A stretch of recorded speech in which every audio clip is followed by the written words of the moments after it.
que todo mundo nasce para fazer alguma coisa na vida e são poucos os que têm a sorte de descobrir qual é essa coisa. E principalmente de descobrir qual é essa coisa muito jovem. Por isso, talvez sejam poucos aqueles que são felizes e bem-sucedidos nos seus trabalhos. Eu tive a sorte de descobrir para que eu servia muito jovem. Lá pelos 12 anos de idade, eu já sabia ler e escrever desde os 5 anos de idade.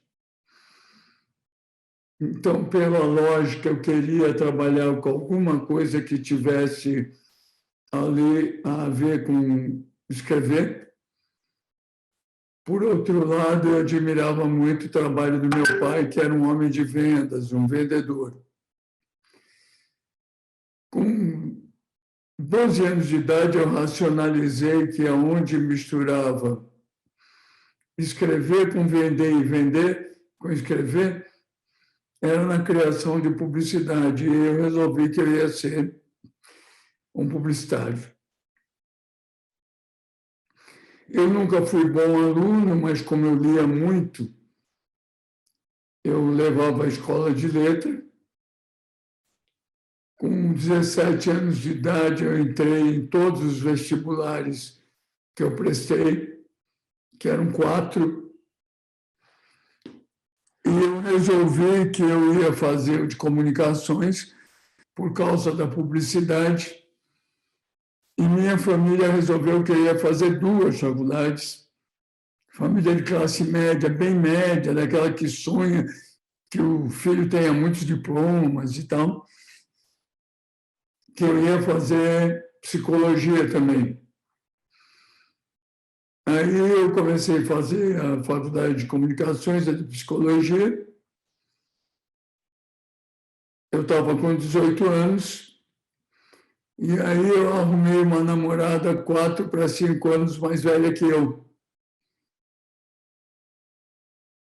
E aí eu vivia de mesada, de família de classe média, bem média, e comecei a ficar com vergonha de um rapaz como eu, namorando uma senhora de 24 anos, viver de mesada. E aí eu resolvi que eu precisava trabalhar. Aí eu resolvi pedir meu primeiro estágio, que foi numa agência chamada HGP Publicidade, uma agência muito pequena. E aí tem a famosa história do pneu, que quando eu estava indo para a faculdade, que eu fazia de manhã, o pneu do carro furou na rua Itambé, lá na rua onde tem uma Mackenzie até hoje. E eu nunca tive habilidade manual nenhuma. Falei, meu Deus, eu tenho que trocar um pneu, que chatice. Quando eu desci do carro para trocar o pneu, eu vi um sobradinho com uma placa em frente dizendo HGP Publicidade. Eu falei, antes de trocar o pneu, eu vou pedir um estágio, porque eu queria começar a trabalhar. E aí eu atravessei a rua, entrei, uma agência pequenininha, eu não tinha o linguajar da atividade, então eu falei que queria falar com o dono. O dono era um cara que estava na porta, e ele falou, o que você quer, menino? Eu falei, olha, eu queria um estágio, porque o senhor está no seu dia de sorte.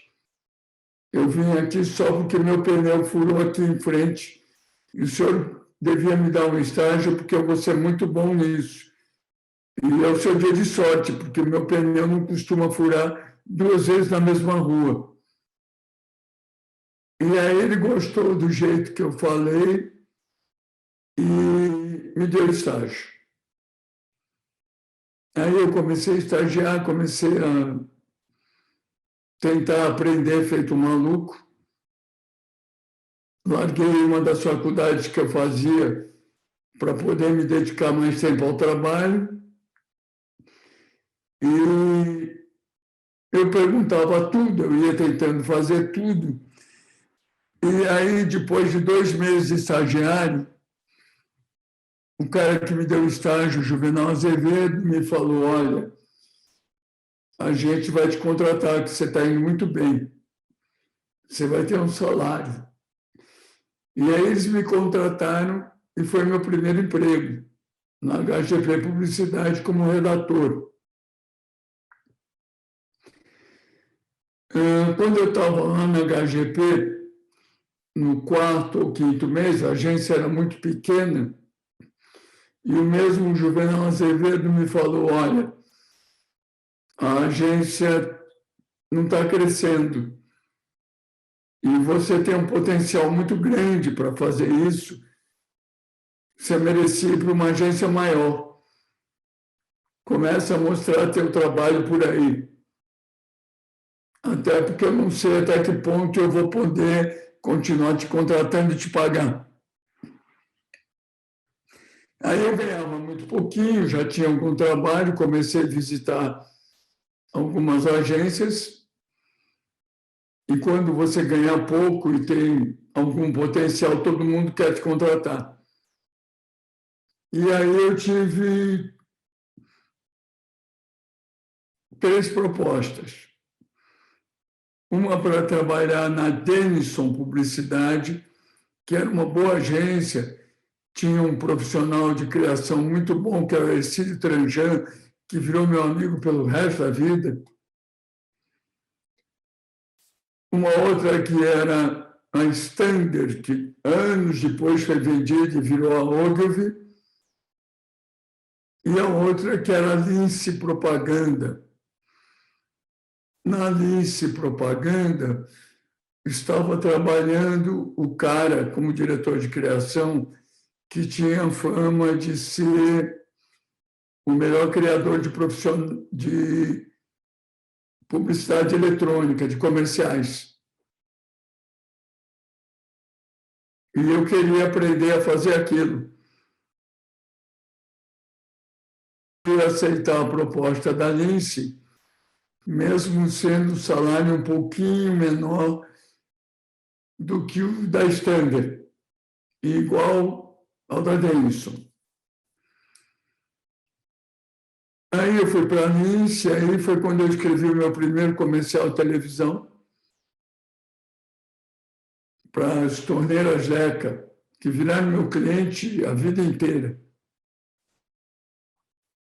E esse comercial foi inscrito no Festival de Cannes, que aquele ano era em Veneza, porque naquela época o festival se alternava entre Cannes e Veneza. E ganhou um Leão de Bronze, o primeiro comercial que eu tinha escrito. E aí, quando eu soube, eu fiquei numa enorme dúvida quem tinha errado, se eu ou o júri, né? Não tinha a mínima experiência. Mas aquilo começou a me deixar um pouquinho visível. As agências começaram a dizer que tinha um garoto, que tinha um trabalho legal.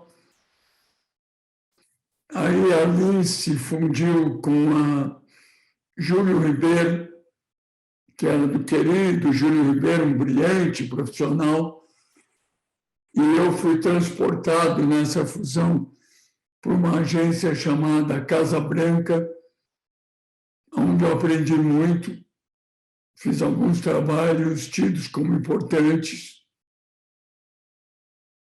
E menos de um ano depois, eu fui convidado para trabalhar na DPZ. A DPZ era a mais badalada agência brasileira, e eu fui convidado para trabalhar com Petit, um dos 2 maiores diretores de arte da história do Brasil. Com Petit, eu passei a fazer trabalhos realmente importantes. A gente trabalhou juntos 14 anos. Fizemos desde o primeiro Leão de Ouro da publicidade brasileira até o segundo, e a maioria deles fizemos a dupla mais premiada da história da publicidade brasileira em todos os tempos. Ficamos muito, muito amigos.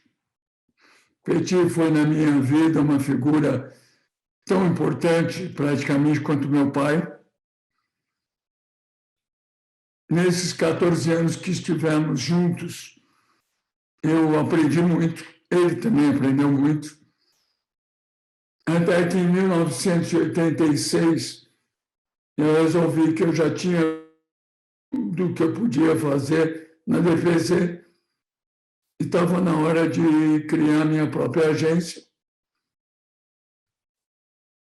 Foi quando eu criei a WGGK, que foi um grande sucesso, que um ano e pouco depois virou a W Brasil, que virou uma agência que virou até música popular, o diabo.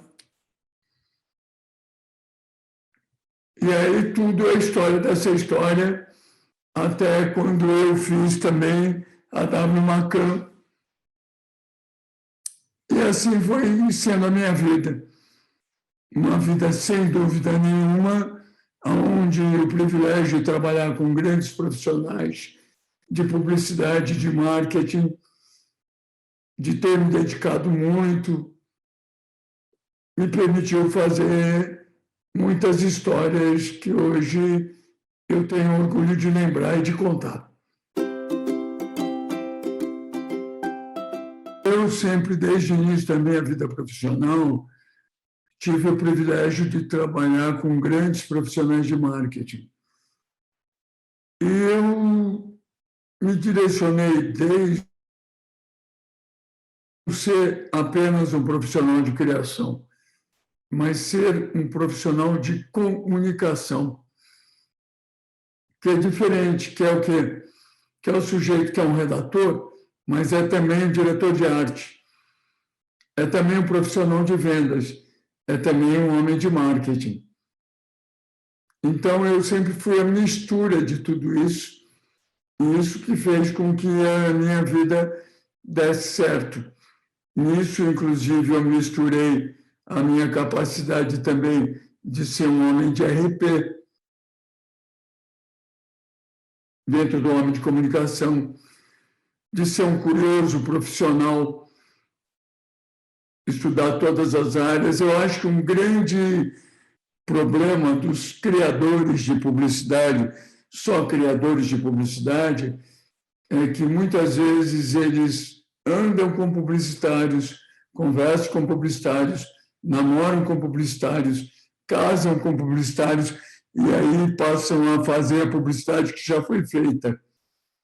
Um grande profissional de comunicação, ele é um profissional de publicidade, de marketing, ele é um profissional de vendas, ele é um profissional de arte, ele é um profissional de tudo isso misturado, e é aí que ele vai fazer um grande trabalho.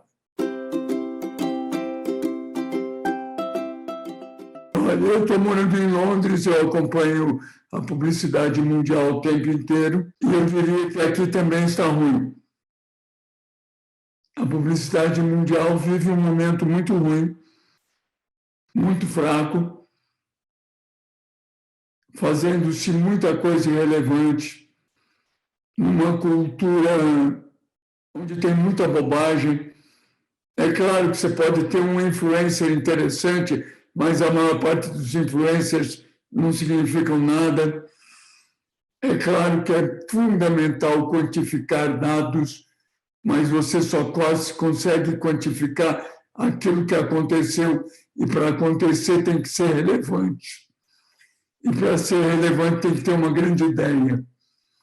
A gente vive um momento de pouquíssimas grandes ideias. Por isso a publicidade, nesse momento, vai mal. Eu acredito que tende ainda a piorar, E nem acho ruim que piore, porque depois que piorar muito, a tendência é melhorar. Ciclicamente, a publicidade atravessa momentos de fragilidade criativos, de talento, e esse é um momento desses. É o que está acontecendo. Sabe, isso não é uma opinião, é uma realidade. Basta ver o que está sendo veiculado, o que você está acompanhando.